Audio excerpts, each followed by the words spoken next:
사주팔자라는 게 뭘까요? 사주.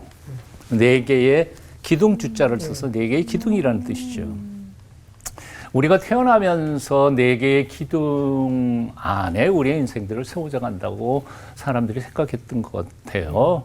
네 개의 기둥이라는 게 뭐냐면 생, 연, 월, 일, 시. 태어난 해, 그리고 달, 날, 그리고 태어난 시. 그게 바로 네 개의 숫자를 우리의 인생의 운명을 결정짓는 네 개의 기둥이라고 생각한 거죠. 그리고 그 네 개의 기둥을 예를 들어서 뭐 갑오년 그러면 해가 글자가 두 개가 되잖아요. 그리고 월도 그렇고 일도 그렇고 시도 그렇습니다. 그 12개의 간지하고 이거를 계산해서 그 두 개니까 8자가 되죠. 그래서 그것을 사주팔자라고 표현하죠. 제가 조금 배웠어요. 그 사람들이 이렇게 생각하는 거예요. 인생은 바로 그 사주팔자에 따라서 인생을 살아가는 거. 태어날 때의 그 운명이 평생 그렇게 갈 수밖에 없다고 생각하는 거죠. 그런데 조금만 생각해 보세요. 한 시라고 생각하면 지금은 우리가 24시지만 그걸로 생각하면 12시거든요. 자축, 인묘, 진사오미, 신전, 수월, 해 12개예요. 그러니까 그 자시 그래도 그것은 요즘으로 치면 2시간이에요. 그러면 2시간 동안 이 지구상에서 태어나는 사람들의 숫자가 얼마나 될까요? 근데 그 숫자가 몽땅 운명이 똑같아? 그렇죠. 말도 안 되는 소리죠. 말도 안 되는 소리예요.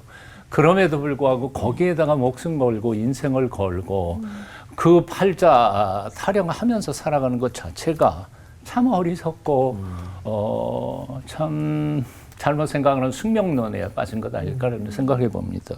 자, 성경에 나오는 제비뽑기가 이런 식으로 어떤 숫자나 또는 어떤 운명을 점치는 도구였을까? 전혀 그렇지 않다는 거예요. 성경적 제비뽑기란 언제 성경에서 하나님은 제비뽑기를 명하셨거나 혹은 허락하셨을까 하는 것들을 잠깐만 돌아보면 이래요. 첫째, 레위기서에 보면 하나님께서는 제물을 바칠 때 제비 뽑아서 바치도록 했어요. 좋은 거 나쁜 거 고르는 게 많이 힘들 테니까. 두 번째는 가나안 땅 분배할 때 12지파에 제비 뽑아서 분배하게 하셨어요. 세 번째로 제사장들이 하나님 앞에 제사를 드릴 때 임무를 분배받을 때 혹은 순서를 따질 때 제비를 뽑았어요. 이 세 가지 경우는 특별히 뭐 하나님께서 적어도 명령하지 않았으면 허락하신 정도의 관리였다고 생각해요. 왜 이걸 허락하셨을까? 이유는 간단합니다. 아주 간단해요. 뭐냐 하면 제물을 바치게 된다 그러면 제물이 많이 있잖아요. 이 대상이 많이 있잖아요. 실한 놈 양도 있고 비리비리하는 양도 있고. 그러면 믿음이 좋고 하나님을 사랑하는 사람은 당연히 실한 놈을 고르겠죠. 그렇지만 믿음이 좀 연약한 사람들은 이놈은 너무 좋은데 이놈은 좀 대를 이어서 씨앗을 남겨놓고 가야 되는 거 아닐까? 그리고 그것도 조금 못한 거 이렇게 고를 거 아니에요. 즉 다시 말하면 하나님 앞에 제물을 바치고 나아가는데 시험에 드는 거죠. 이걸 고를까? 이걸 고를까? 그러니까 그 시험에 들지 않도록 믿음이 연약한 자를 위하여 하나님께서 골라주시는 거죠. 제비 뽑아서 뽑힌 거 그냥 가는 거예요. 땅 분배도 역시 마찬가지입니다. 아까도 말씀했지만 이스라엘 땅 가보면 뭐 기름진 땅 물 흘러가는 데도 있고 그렇지 않은 사막이 확한 땅이 있는데 나 개인의 문제도 아니고 우리 지파의 문제인데 칼부림 나지 않겠어요? 우리 이 좋은 땅 하겠다고. 그러니까 하나님께서 아예 그냥 정해놓으신 거예요. 제비뽑기 해가지고. 세 번째로 제사장의 역할도 역시 마찬가지입니다. 예수님 당시에 제사장의 숫자가 18,000명에서 2만 명인데 그 좁은 데에 가서 어떻게 사역을 해요. 그러다가 보니까 제비 뽑아가지고 순차대로 했거든요. 48 반열, 24 반열이 차례대로 가는데 1년에 2번, 봄, 가을로 2번씩 해가지고 2주씩 이렇게 봉사하게 했어요. 근데 그 중에 하나만 생각한다면 어떤 신학자의 표현에 의하면 성소 안에 들어가서 분향하는 것은 평생에 딱 한 번밖에는 대제사장 빼놓고는 할 수 없는 거예요. 그러니까 평생에 성소 안에 들어가 보지도 못하는 제사장이 수도 없이 많은 거예요. 요즘에 로또 당첨보다 더 힘든 거예요. 그러니까 그거 하겠다고 얼마나 싸우겠어요. 제비 뽑았어요. 누가복음에 나오는 사가랴가 늙음하게 그 제비 뽑혀서 거기 들어가서 분향한 거 아니에요. 자, 이것들을 정리를 해보면 이런 거예요.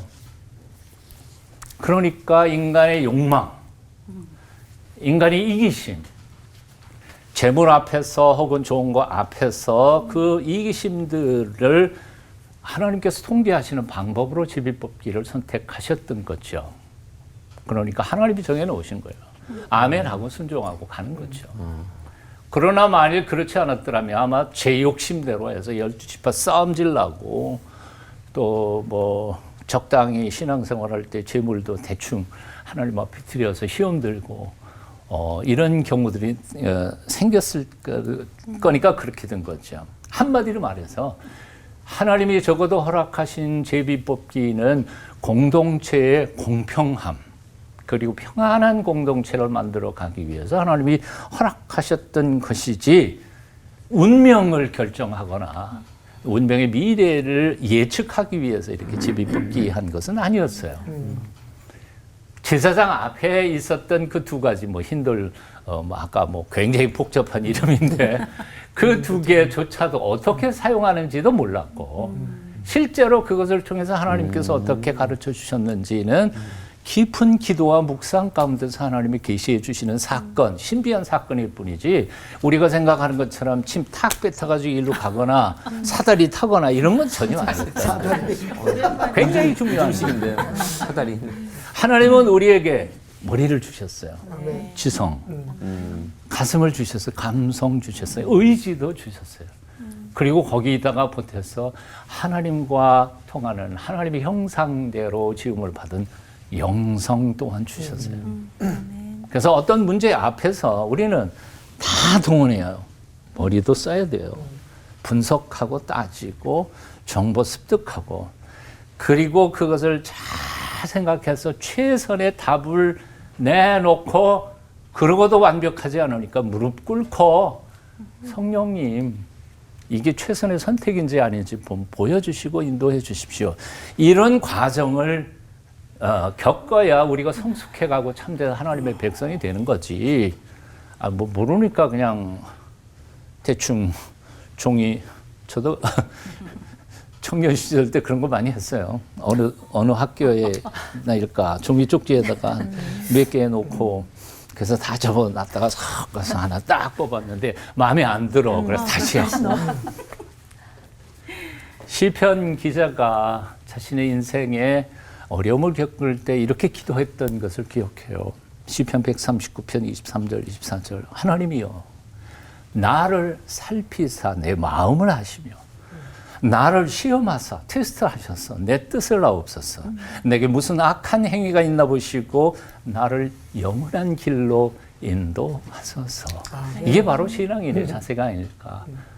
절대로 침튀겨서 선택하지 마시고 제비뽑기 하지 말고 사다리 하지 말고 깊이 고민하고 하나님의 뜻을 분별하려고 애쓰면서 기도하며 성령님의 인도하심을 따라가는 하나님의 신실한 백성들이 다 되실 수 있기를 축원합니다. 기도하겠습니다. 거룩하신 하나님, 내 앞길 어두워 어느 길로 가야 할지 몰라 방황할 때 헛된 인간적인 술수나 방법, 사술에 속지 않게 하여 주시옵소서. 오직 내 안에 역사하시는 성령님의 인도하심, 그 인도하심만 따라가게 도와주시옵소서. 예수님의 이름으로 기도합니다. 아멘. 제비뽑기가 유대인들의 감사절인 불임절과 굉장히 관계가 있다고 들었거든요. 페르시아의 권력자인 하만이 유대인들을 죽이려다가 큰 코 다친 날이라던데 아까 잠깐 서정호 목사님께서 하만에 대해서 얘기를 하시긴 하셨는데 도대체 어떤 일이 있었는지 조금 설명해 주실 수 있나요? 뭐 아시는 것처럼 하만이 유대인 민족 자체를 사실 모르드게 한 사람 때문에 당한 그 모독감과 그거를 미운 털이 박힌 거죠. 유대인 민족 전체를 아예 몰살시키려고 계획하고 그해 니산월 1월 정월 달에 그 점성술가들이나 뭐 이런 자기 휘하에 있는 사람들 불러 모아가지고 날짜 어느 날 잡는 게 좋겠냐. 그래서 그때의 뽑기로 거기 그렇게 돼 있어요. 7월 아수에로 왕 제12년 첫째 달 곧 니산월에 무리가 그런데 거기에는 누구인지 기록은 안 돼 있어요.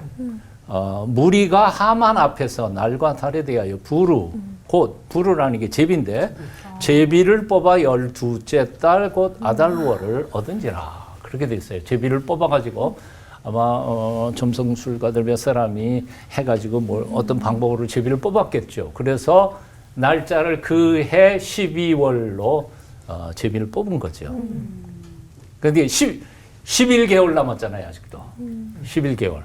근데 그 11개월 동안에 하나님은 싹 그 역전시켜버려가지고 오히려 12월 13일 날 하만이 매달려서 죽게 되는 거지. 그러니까 분명히 하만과 그 일당들은 유대 민족을 벌하기 위해서 죽이기 위해서 날짜를 딱 잡았는데 결국은 지가 죽었다. 그게 우리가 얘기했던 그 잠언 16장 13절 제비는 사람이 뽑지만 모든 일을 작정하기는 여호와이시다 하는 말씀이 바로 거기에 가장 최적으로 적용되는 말씀이 아닐까 그런 생각을 해보죠.